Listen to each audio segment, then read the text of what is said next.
शादी के बाद वो ससुराल चली जाती है। पीछे रह जाती है भाभी रानी। सिद्धि के ससुराल जाते ही भाभी कहती है, अरे वाह जी वाह, सारे कपड़े मेरे। हाय रे पैंट, अरे वाह वाह, मजा आ जाएगा। अरे ये सिद्धि की अलमारी के सामने खड़े होकर क्या बड़बड़ा रही है? जा जाकर देख मेहमानों को विदाई की मिठाई मिली कि नहीं। अब हाँ माँ जी, क्यों नहीं, लेकिन पहले कपड़े तो बदल लूं। अब रानी आ जाती है सिद्धि के उन कपड़ों में जो वो ससुराल जाने से पहले घर छोड़ जाती है। अरे रानी, कुछ दिन रुक जाती। अरे ये तो सिद्धि बिटिया को मैंने ही दिया था, बड़ा ही फबता था उस पर, तुझ पर तो कुछ खास नहीं लग रहा।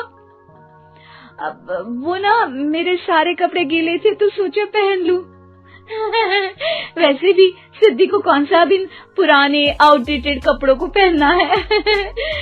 वैसे भी ये सूट तो मैंने तभी पहना था, वैसे खास है भी नहीं ये। हाँ ठीक है, लेकिन ना मेरी सिद्धि पर तो जमता था।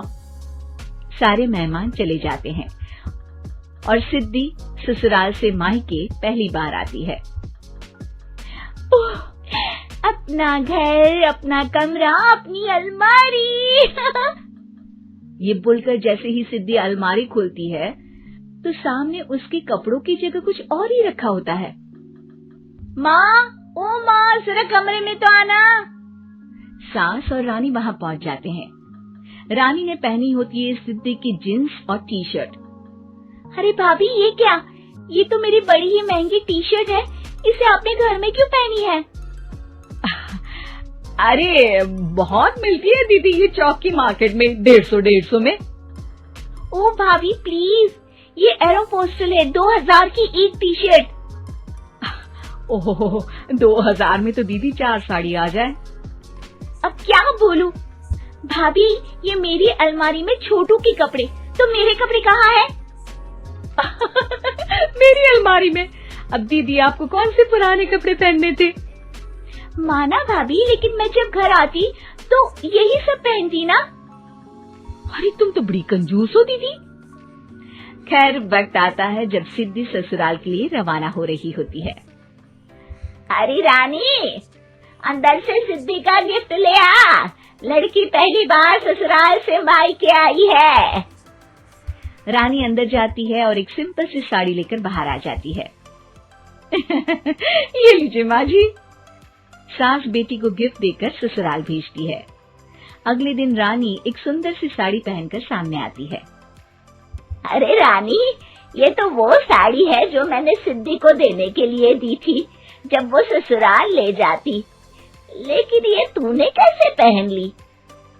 अरे माँ जी, ये साड़ी तो मुझे बहुत पहले से ही पसंद थी, लेकिन चिंता ना करिए, मैंने सिद्धि के लिए भी अच्छी सी साड़ी दी है। हाँ। तभी सिद्धि का फोन आता है।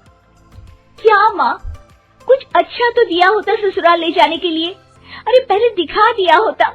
ये चमकते हुए पैकेट में नौकरानी वाली साड़ी मत दिया करो माँ। अरे बेटे, वो तेरी भाभी ने ना गलती से उससे पैकेट बदल गया। हाँ, मैं कल ही तेरे भाई के हाथ से तेरा वाला पैकेट भेज दूंगी। अरे रहने दो माँ, आई एम श्योर भाभी ने अभी वही साड़ी पहनी होगी जो तुमने मेरे लिए रखी थी। तुम तो समझ नहीं पाई उनको। खैर छोड़ो, मैं ज्यादा बोलती अच्छी नहीं लगती, रहने दो, आपको उन्हीं के साथ रहना है, फिर बात करेंगे। सास को रानी पर गुस्सा आ जाता है। वो उसके कमरे में जाती है जहाँ वो शादी का एल्बम देख रही होती है। रानी, मार्केट जाकर एक ऐसी ही साड़ी लेकर आ, कल प्रतीक जाकर सिद्धि के घर दे आएगा। अरे क्यों माँ जी, कितनी साड़ी देनी है दीदी को? यहाँ कोई सेल लगी है क्या? अरे चुप कर, मेरे बेटी के हिस्से की साड़ी खुद पहन ली, अब ज्यादा ज्ञान बांट रही है। एक दिन सिद्धि का फोन आता है। माँ, मेरी सास ने आप सबको खाने पर बुलाया है। सारे लोग सिद्धि के ससुराल पहुँचते हैं। खाना खाकर वो लोग निकल रहे होते हैं कि सिद्धि की सास सभी को गिफ्ट देती है। अरे बहन जी, बेटी के घर का खाना खा लिया, यही बहुत है जो आप ऊपर से गिफ्ट भी दे रही है। अरे बहन जी, आप भी कहाँ इन बातों पर विश्वास कर रही है। सास सभी को गिफ्ट देती है, लेकिन रानी को जो साड़ी देती है वो अजीब सी हरे रंग की लाल रंग के बड़ी छाप वाली होती है। अरे छी, ये कौन पहनेगा? सासू माँ को तो जरी वाली इतनी सुंदर, और मेरे लिए ये नौकरानी वाली। अरे भाभी, दरअसल मैं जब भी घर आती थी आप वापसी में ऐसी ही साड़ी देती थी ना, तो माँ ने सोचा कि आपको आपकी पसंद की ही साड़ी क्यों ना दी जाए। बेचारी रानी, बोलती भी तो क्या।